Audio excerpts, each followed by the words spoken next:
Hello, good afternoon, everyone, and thank you for joining today. So, what I'm going to do is that I have something prepared for you today, and I would like to briefly teach about, I would say, 15 to 20 minutes of a class that I prepare for you today. And then after that, what I'm going to do, I'm just going to open up the floor for any questions that you guys may possibly have for me. So, in the meantime, can everybody type a one into the chat box so that I could see that you can all hear me clearly and to make sure that the audio is working perfectly. So while I wait for those messages to come, I believe I saw a couple. So Anthony, Kevin Brown, Kersey, Gogo A Gains, perfect. Everyone is hearing me. Hello, everybody.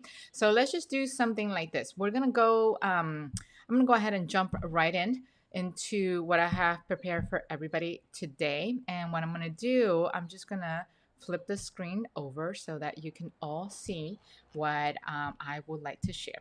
So let's see. Now, all right. So I came across this article from the Associated Press, and I thought it was actually a quite interesting one to go over today. Now, typically, and for those who have actually tuned in into a couple of my prior videos, I have anticipated that some of the property prices were going to go down and that the market is going to start shifting to, a crisis-like type of market where the properties are going to become a lot more accessible for those who have been waiting for this moment to invest in real estate. But at the same time, some of the lending criteria was going to toughen up in the market. However, because this is a once in a lifetime event, and by that I'm referring to the pandemic, things did not go exactly as most of us, so to speak, have envisioned because this just really happened abruptly, right? So we had this event, this virus that kicked in China back in December, and all of a sudden, by late March, we were all, behind doors and locked up and quarantined in order to stay safe and protect our loved ones, including ourselves, right? So this article in itself is showing how the market trend went slightly different than when most of us have anticipated. And as you can see by the title, it talks about the price of US home sales gaining in April. So as you scroll down, and this article is relatively new, it was released on May 26th. And if you scroll down here, what you can see here is that it's saying that the U.S. home sales ticked up to 0.6% in April, which is a surprising gain given everything that has been going on. So statistically, and based on historical research, most of us will think, well, if we are in the middle of a crisis, in this case caused by a pandemic, what could happen will be loss of jobs, people, companies going out of business, and therefore even more jobs lost, right? So, what's interesting about this entire I wouldn't want to call it the situation, but what's interesting about this particular event with the pandemic is that for those companies that managed to stay afloat, the jobs were not lost. The type of jobs that were lost out in the market are the ones that were related to the entertainment and retail, right? So, for example, people who worked at restaurants or perhaps clubs or retail stores like Zara or Gap, like those stores were closed down, but those who have a office type of work, they were able to transition from the office all the way home. But what happens now? You don't have to worry about commuting time because all you got to do is just to wake up. Perhaps for those who are parents, put your kids ready so that they can join their live call either via Zoom or whatever educational platform that they're utilizing. And all you got to do is just to connect, right? And then after that's done, that's basically it. So you do your 9 to 5. You don't have to commute, right? You don't have to rush and get stuck in traffic. You're literally just sitting at home all day, right? And so what happens is uh, there aren't enough books or enough Netflix shows to keep you busy, right? Like ultimately, you sort of like get tired of doing the same thing, and people want to do something different, right? So in this case, as this article shows, people started looking at houses because you're curious, you want to see some of the families actually got pre-approved, and perhaps they don't want to get let that pre-approval go to waste, because now they feel safe that their job is still protected, and that they're going to be continue to be needed, so they feel comfortable that they can invest in a home or invest in real estate for whatever your purpose is, right? So now the market has shifted to like the usual standard. Oh, let me go to this house and take a look at it. To no, I don't want to go to anyone's house.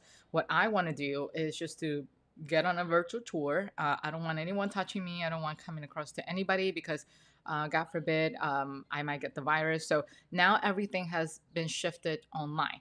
And so that cuts down transportation time, it cuts down commuting time, it cuts down traveling time, whatever you want to label it.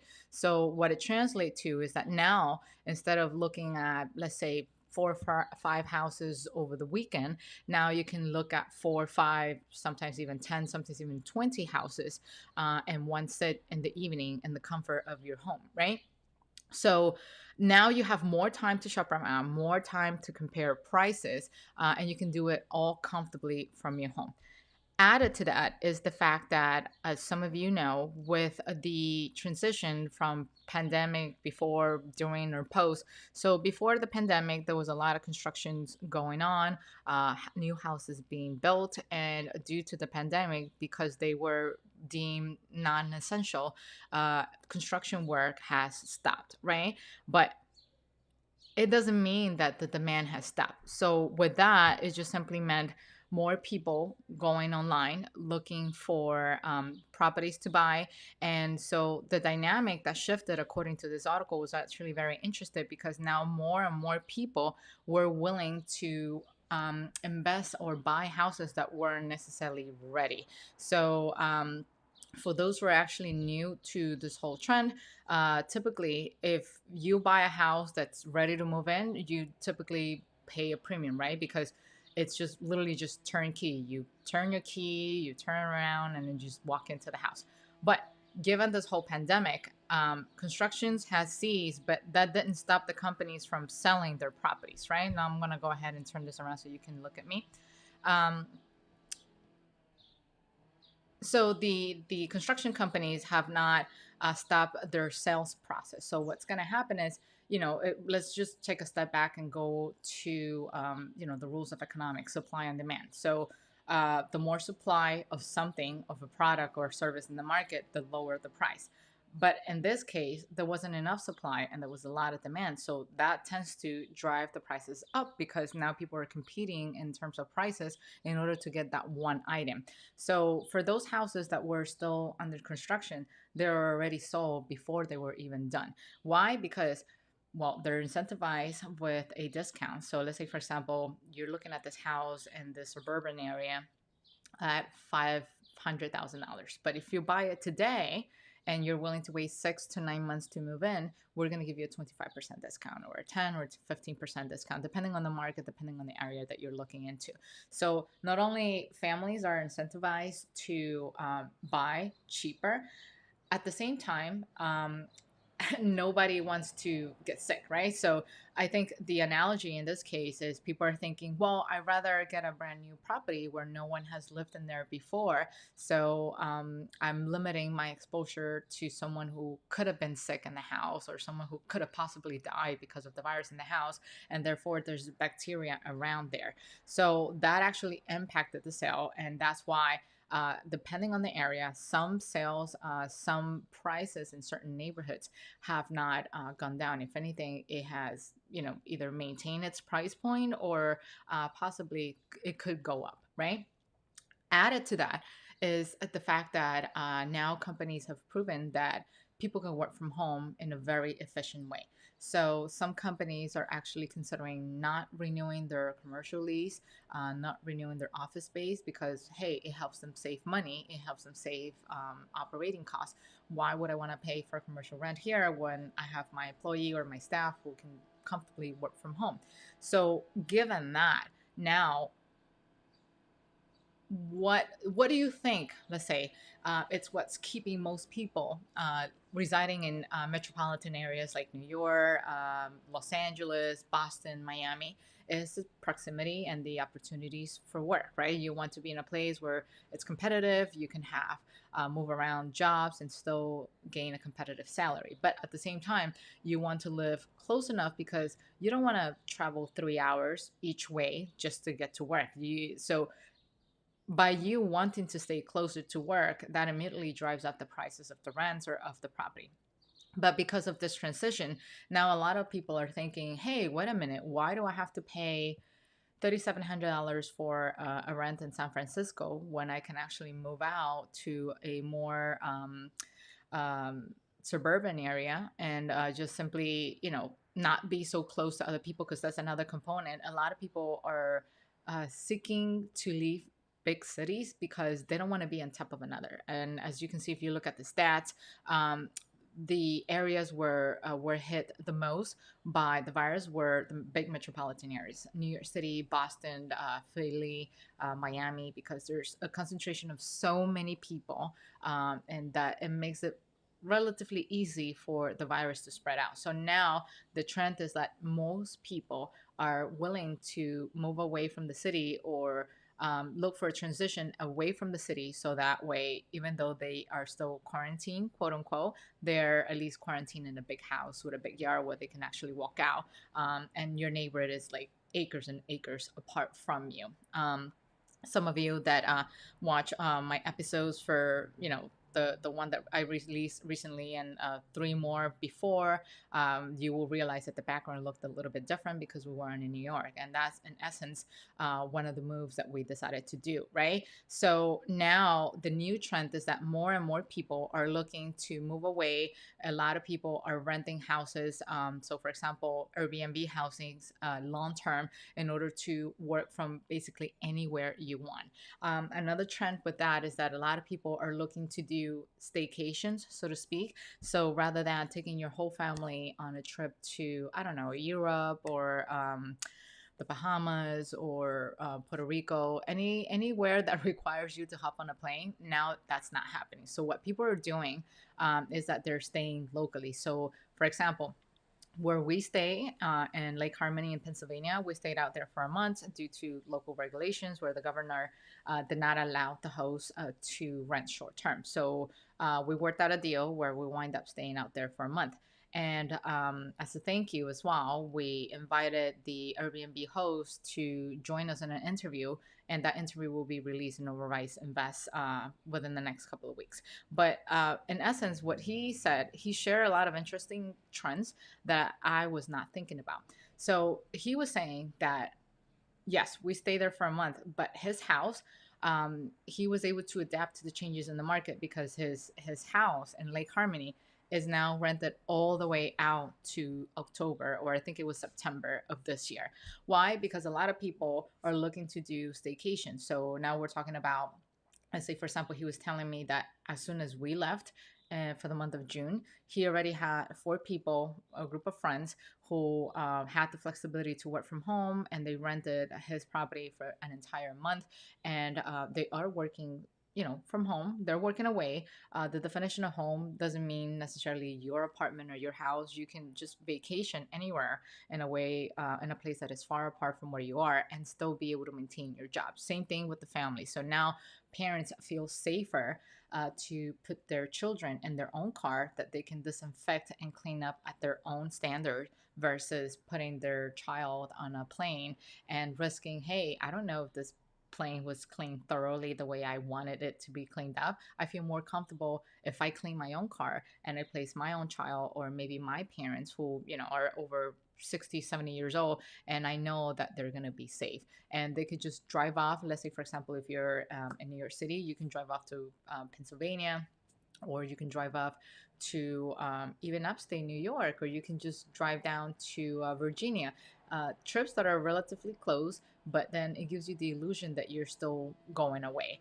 And so now you're probably thinking, okay, that's very interesting, great stats, but what does it have to do with me as a real estate investor? And it has to do with you a lot, because I've received a lot of comments from you guys asking, well, and the city where I live, it's impossible to invest because prices are really expensive, right? So New York City, Boston, and I've always, told you that hey, it doesn't necessarily has to happen in a big city. You can always invest long distance as long as you do the proper due diligence, you do the proper research to know which area exactly you should be investing in. Now you have more flexibility to go out to neighborhoods that are less populated and get the best bang for your buck, right? Get the most money to the houses in the suburbs that you can invest and you can rent it out.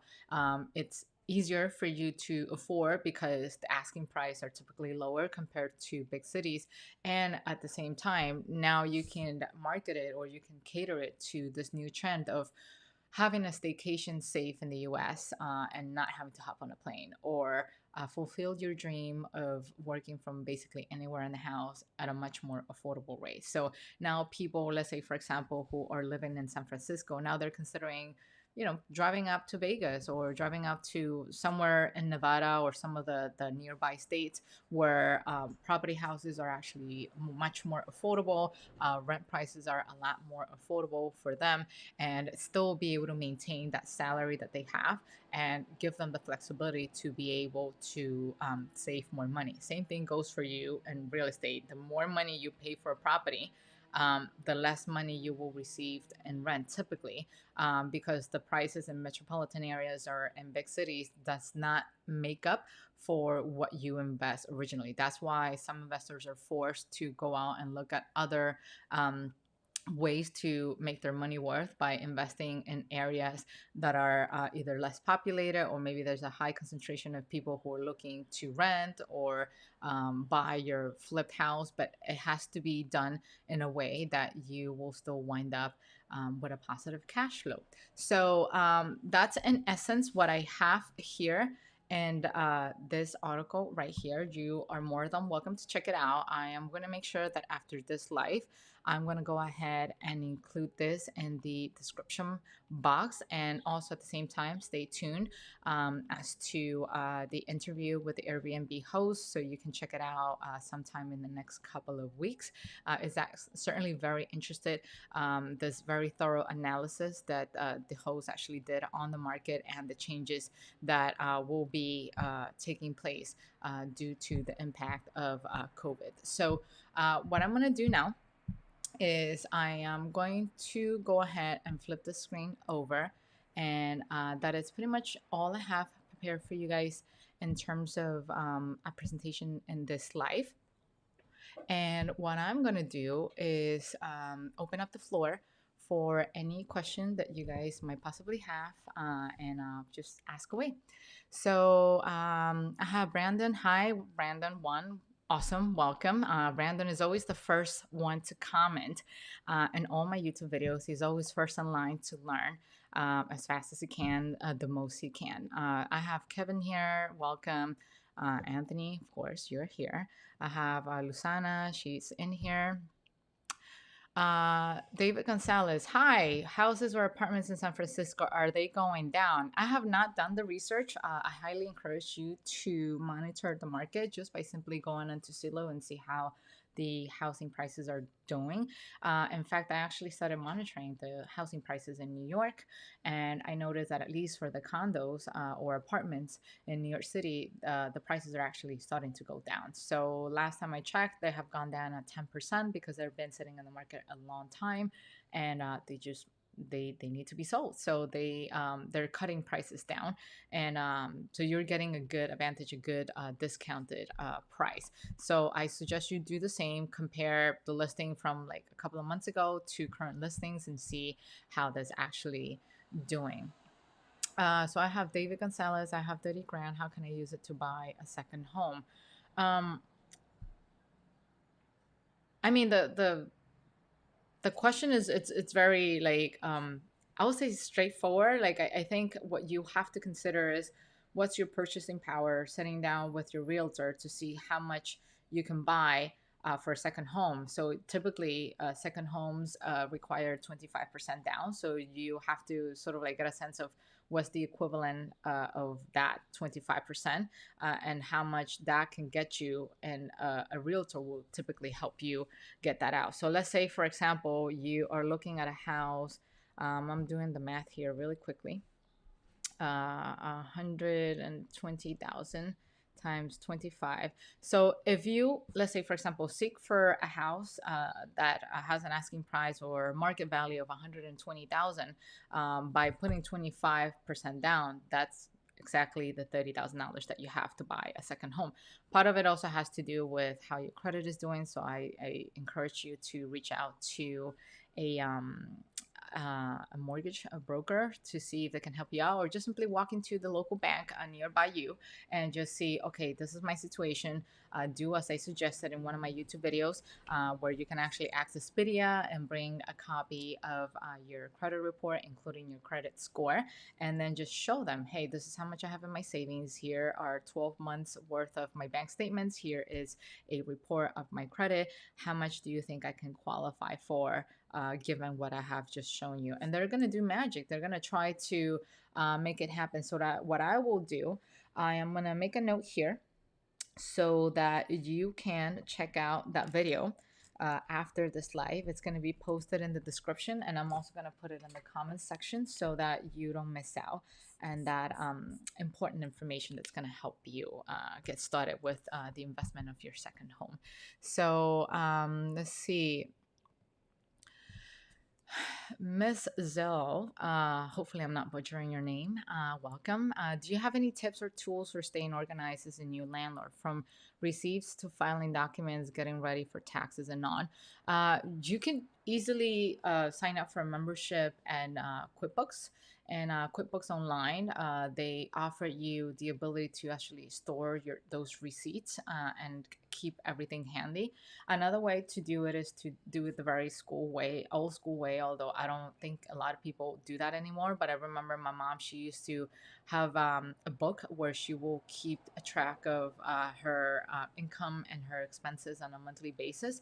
And that could definitely help you out. There are multiple other apps that are very beneficial in terms of receipt tracking. They are for free. I don't remember at the top of my hand what they're called, but typically when you leverage the free services, they let you scan, I think, up to 10 receipts per month. And if you think you are under that 10 receipt per month threshold, then you can definitely leverage those free services. If not, then you can invest in a service like QuickBooks, where all you gotta do is just to snap a photo and of your receipt, and it will automatically populate all that information into the system. Or you can also use an Excel file where you can track income and expense. So it's kind of like the electronic version of that notebook that my mom used to use. But if you want to go for the notebook, that's still fine. If you want to use Excel, you can easily create that with Google Sheets. It is free. All you need is a Gmail account, and you should be able to stay organized. And in terms of the receipt, all you got to do is just to take a picture and embed those into your Excel file, and you'll have everything in one place. So hopefully that was helpful. Uh, Pablo Aleman, welcome. Pablo, is Fund and Grow only used to acquire real estate? No, you can actually use that money pretty much for anything you want. You can open up a new business if you like. Just make sure it's profitable and that you have done your proper due diligence to ensure that there's actually demand for those services or that product that you are planning to push in your business. But the reason why Fun and Grow and I typically talk about real estate is because the majority of their customers are real estate investors, but they have worked with other people who had requested, access to commercial credit cards and use those for their business. So you're definitely not confined to real estate only. You can use it for pretty much anything you would like. Henry is sharing a comment. David, houses and apartments in San Francisco rent is definitely down. There you go. Um, let's see. Let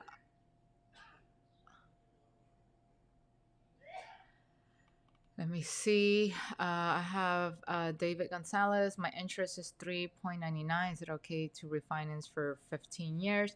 I think a rate of 3.99 is pretty good. But if you could refinance for something that is lower, that could also work out. However, um, the concept of refinancing is a tricky topic, right? Because yes, you want to refinance in order to save interest, but you shouldn't refinance if you only have a couple of thousands left in the mortgage. So let's say, for example, if you have a mortgage that is worth 200,000, and you want to, let's say, for example, um, refinance the mortgage, and you still owe $120,000 of that mortgage, then yes, it is worth it because you still have a big chunk of your debt that you would like to pay off.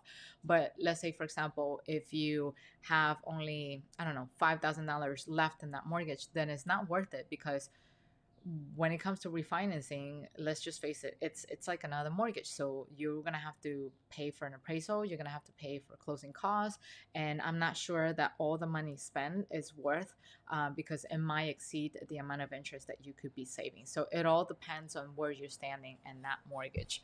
Let's see. David, thank you. I always watch your videos. You're welcome. Let me keep scrolling down. Let me see. Lali Siam. Lali, I want to buy a house in another state. It will be possible for the bank to give me a mortgage when I have another open and another house pays. I have good credit and I don't have an LLC. So, Lali, that's an excellent question. It's a great question.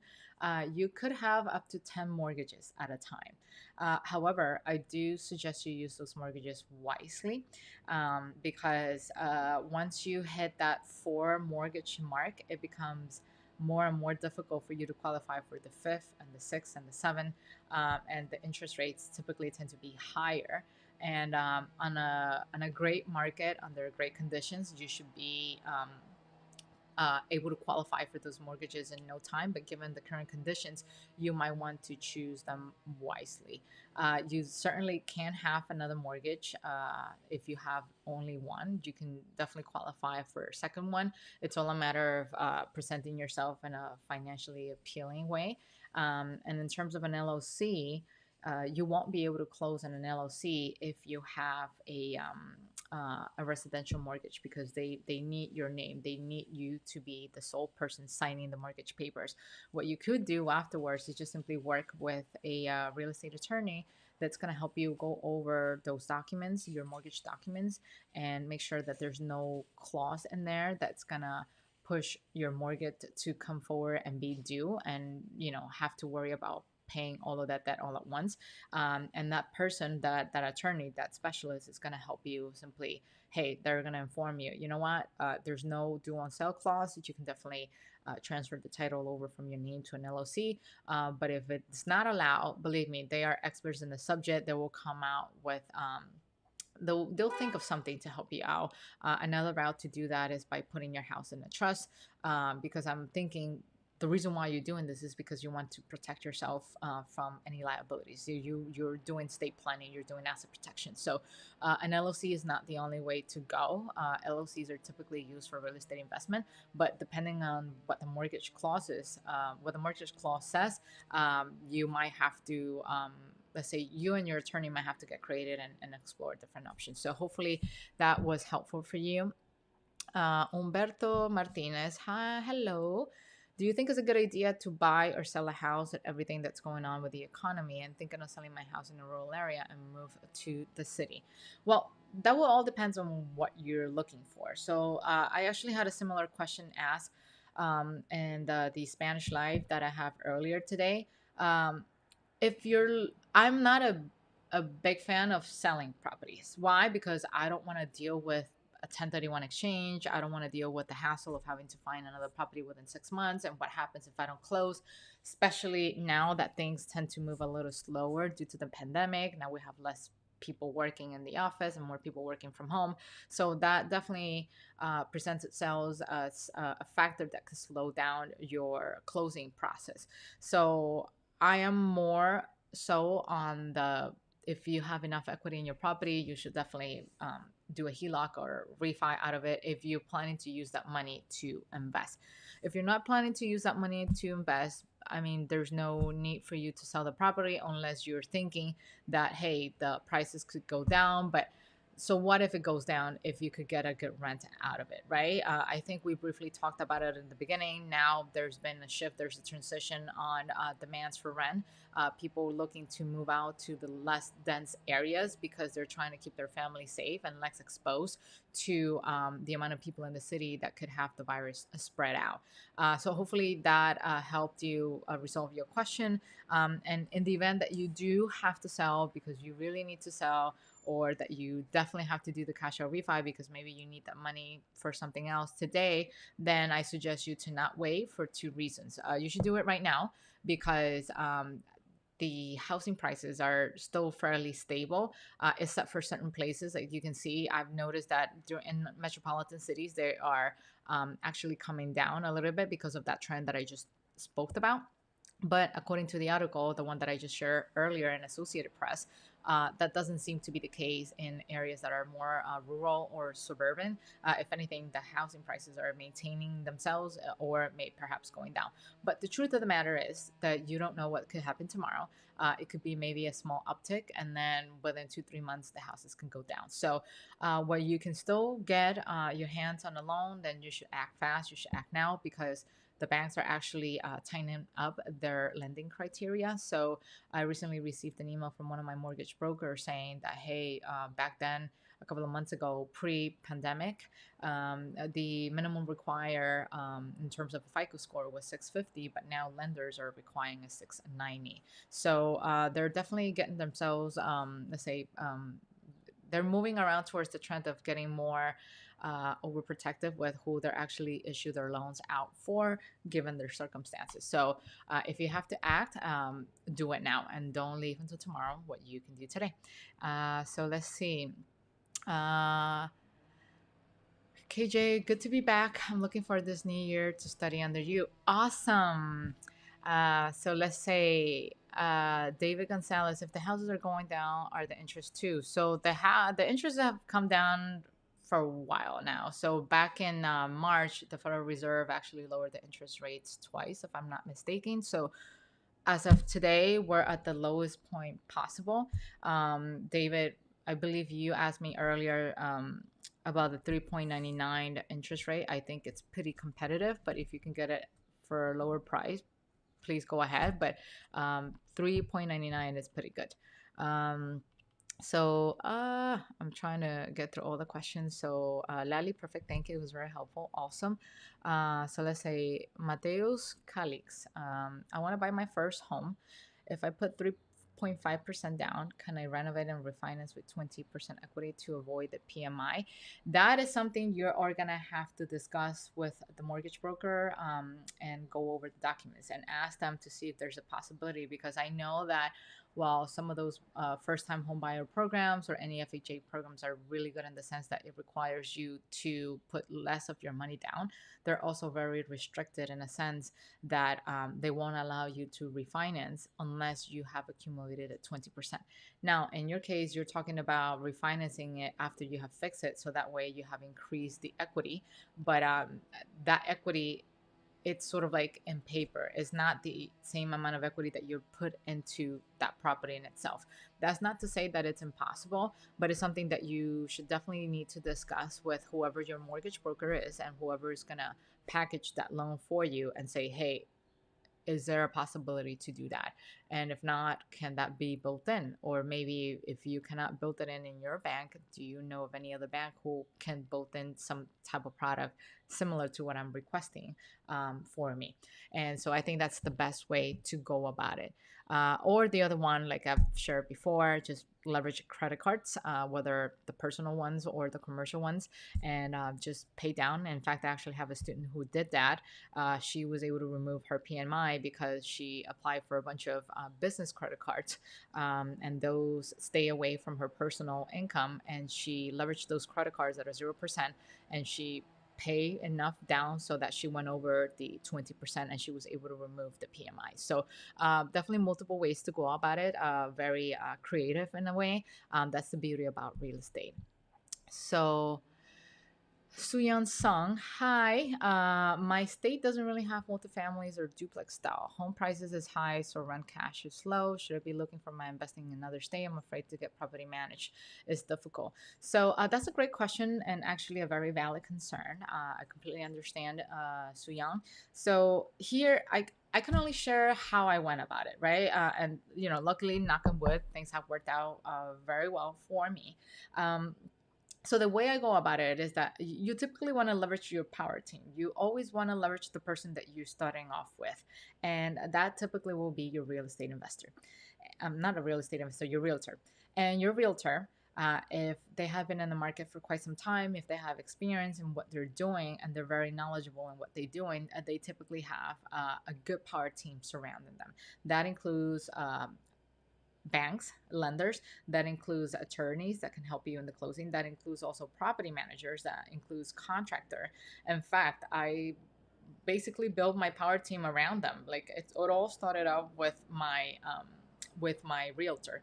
So in the event that you're choosing to rent out and you're reaching out to a realtor, try to interview a couple of realtors to see which one works the best for you, and try to interview them regarding property managers. Like, if I were to invest here, what can you tell me about the different property management services around here?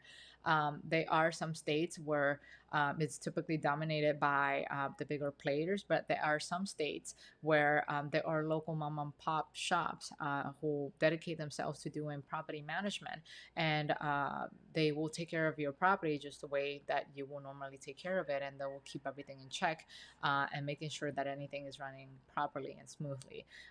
Think of it as going out on a date, right? So you go out on a date, and you don't marry the first person that you see, or you don't get in a relationship with the first person you meet. It takes some time, it takes a couple of dates.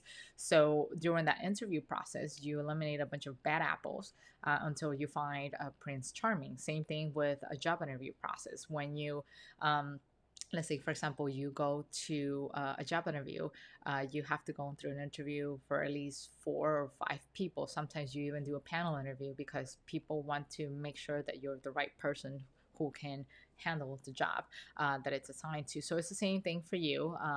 It doesn't mean it's impossible. And if you're looking to find ways to better interview a property manager, I actually launched 2 videos, I believe it was last year, and my YouTube channel. So what I'm going to do, I'm going to include those 2 videos so that you can refer back to them and watch them again. I'm going to leave the links in the description box below so you can actually tune in and watch them, and jot down the questions for your reference. So I'm going to go ahead and write it here, property manager videos. Okay, so hopefully that was helpful. Let me see. I'm getting a lot of messages, which is good, but at the same time, I'm trying to find the right spot where I last left off. Okay, so I have Umberto again. I appreciate your feedback, and you're awesome. Awesome. Thank you. I'm glad you are enjoying the content that we're putting up together for you. If you'll be more on the lookout for lookup videos. Perfect. Great. I try to do them once a month, but sometimes it's very difficult given that there are a lot of things going on, especially with the pandemic. There's always a surprise call that I'm getting. There's always a fire drill that I'm have to deal with. So it's been a little bit challenging for me. But however, I do try to come up with videos and episodes that are relevant for everybody. So hopefully you find those to be very informative. Let's see.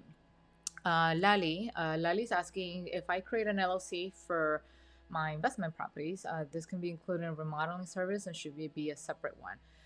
Um, it depends. So ideally, I normally suggest that if you have a property, try to keep them uh, in a separate LLC for liability purposes, right? So just think of it as a bubble, right? So if you have an LLC here and you have a house inside here, and let's say you come here and you put another house in here and you put another house in here, and somebody can come in and sue this one LLC, and you have 3 houses in there that could be placed at risk. Granted that you're putting an LLC in place in order to protect yourself, but at the same time, hey, it's a very uncomfortable situation. You definitely don't want to put yourself to that. Why would you? So I always recommend trying to put them into separate LLCs for that same reason, and also because you can build business credit on that end. Now, granted, I'm talking about passive. So there's 2 things that you need to take into consideration. There's a passive income and there's an active income. when you're buying a property and you're putting it up for rent and you have a property management company managing it for you, that's considered passive because you're not actively working on it. Now, if you are on the flipping business, that's considered an active business because you're there all the time. You got to make sure you're dealing with contractors. You got to make sure that the materials are in place, that the permits are up to date, and then you have to work with a realtor to put it in the market. Or if you're a realtor yourself, then you have to think about how to put that in the market, price it correctly. So you're working very actively. So when that happens, you cannot have one LLC doing both. An LLC, um, think of it as a blank canvas. You are telling the LLC what to do. So if you're assigned a passive state to the LLC, then it has to remain passive. If you want to do something active, you're not supposed to be using the same LLC because um, the repercussions in terms of taxes are going to be quite hefty. You pay less taxes on something that is passive, and you obviously, when you're actively working on something, the analogy is that when you're actively working on something, you should be making more money because you're doing it constantly. So therefore the taxes are different and you tend to typically pay more taxes in something that is active. So that's all on a high level. Obviously, I'm not an accountant, so you should definitely reach out to an accountant and consider the possibilities of doing that. And when you do, just make sure someone who specializes on small businesses or someone who specializes in real estate. Not every accountant can understand. If they haven't invested in real estate or if they haven't worked with businesses that are small business or related to real estate, they wouldn't necessarily be able to understand exactly what you're asking for. So hopefully that was helpful. So Young, yeah, of course. You're welcome. Um, oh, all right. So Fun Latitude is saying, "Hi, I'm from Massachusetts, currently going through a new refinancing. I just had an appraisal inspection yesterday.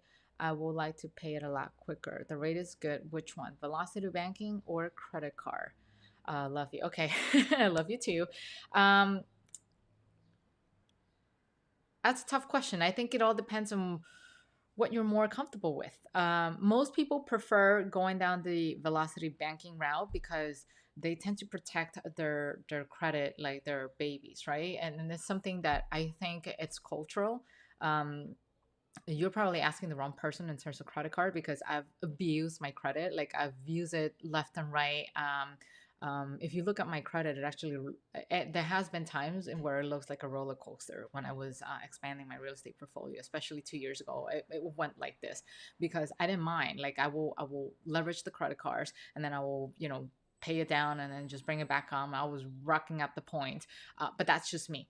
You have to ask yourself, what are you more comfortable with? Or perhaps maybe ask yourself, what are you planning long term? So let's say, for example, if you are planning to buy more real estate within the next 6 to 12 months, perhaps you shouldn't leverage the credit card. Maybe you should do velocity banking because you want to preserve that credit score because ultimately, how much you get approved or even if you get approved will be up to the bank. So you want to present yourself in a very, very financially appealing way.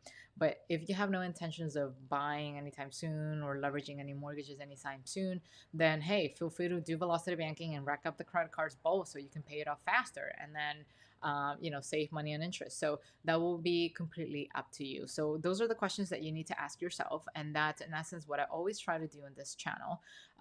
You'll be surprised at the amount of comments that I get all the time on my YouTube channel. People asking me, I have this much money, what should I do? I have this much money, what should I do? Um, there are a lot of people who are going to come up to you and say, hey, give it to me, I'll do something about it. But I don't want to do that because ultimately we're all adults. We're all owners of our own destiny and our own life.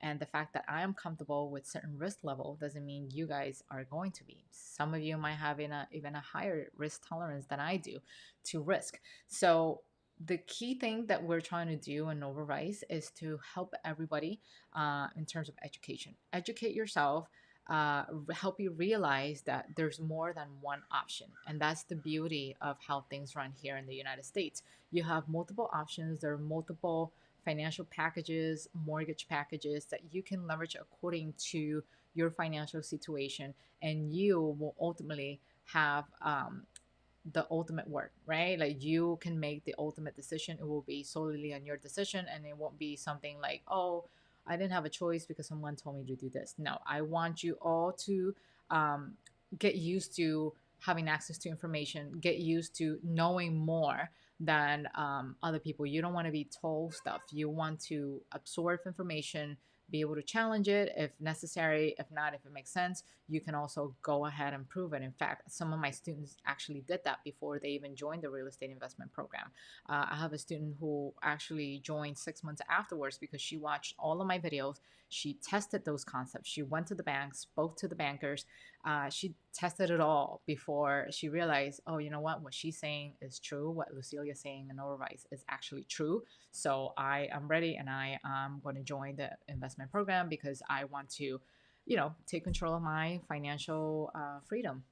And so hopefully that question was that answer was helpful. Ms. Zell, thank you for the tips. Staying organized as a landlord. Awesome. Thank you for the work you put into your videos. Of course, anytime. So any subject that you guys are interested in learning, feel free to leave it down in the comments box below. So my team and I can actually look at that. Um, we tried our best to get back to all of you and your comments, but for those that we cannot, we just simply sometimes we don't have enough bandwidth to reply to everybody. And I do have this thing where I have to read the comments myself because that's how I will know what the real needs are. Like, what is it that you guys are looking for? So please be patient. If I don't necessarily respond to you in the comment section, that doesn't mean I didn't read your comment. It just simply means I took your feedback, I absorbed it, and I'm actually creating an episode to help you get that resolved because sharing is caring. So, what I want to do is just to create an episode that not only helps you respond to your question, but also help other people who could have the same question as you did, and perhaps they haven't even thought about it, but because thanks to you, thanks to your suggestion, now they found the answer that they didn't even know they were actually looking for. So, Suyan, thank you. This is helpful. I'm glad that you thought so. Let's see. William Kim. Hi, William. Hello. I live in California and I'm thinking of investing out of state. How would you find the right realtor team for an out of state investment if you don't know anyone? So, it's all research. You have to interview them. Like I mentioned earlier, I will share some of the uh, videos that I created in the past where you can go through a series of questions, more so like an interview, so you can actually reach out to them. Another tip that I can share with you is that you have to educate yourself on what the market conditions are. So before you even consider reaching out to a realtor, do the research yourself as to what the area is like so you have some sense of what you're looking for. And then when you are ready to reach out to the realtor, gauge on their knowledge, learn from them. Realtors typically love to talk because they are salespeople. So they will do whatever it takes to sell you the area, to sell you their portfolio, everything that they have in their inventory.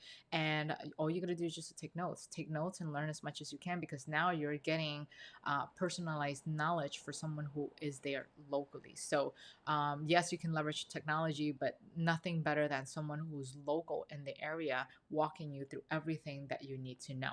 And then based on that, then you ask them for reference, ask them for their power team. Another way you can go about it is just by simply joining local real estate clubs in the areas that you want to invest in.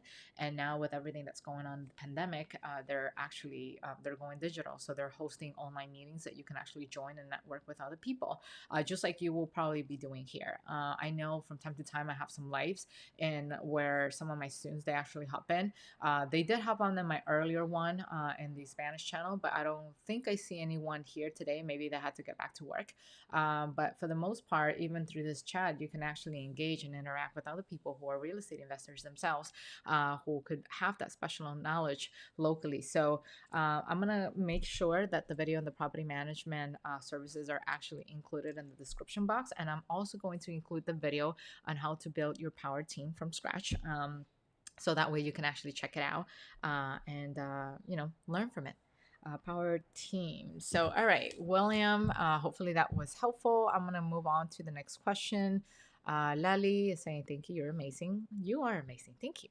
Braulia Medina has the same question as William. So hopefully my answer helped you guys get through all of it and that I was clear enough and concise enough. If not, make sure you watch the video and you check out the videos. And then once you see that, you should hopefully be able to get a more clearer picture overall as to what I was talking about. Fun latitude. I am not married, but I am happily with my boyfriend Anthony, who's also the co-founder of the NOVARISE channel. So 2:49. I have 10 more minutes to spare for those who have any more additional questions for me regarding real estate.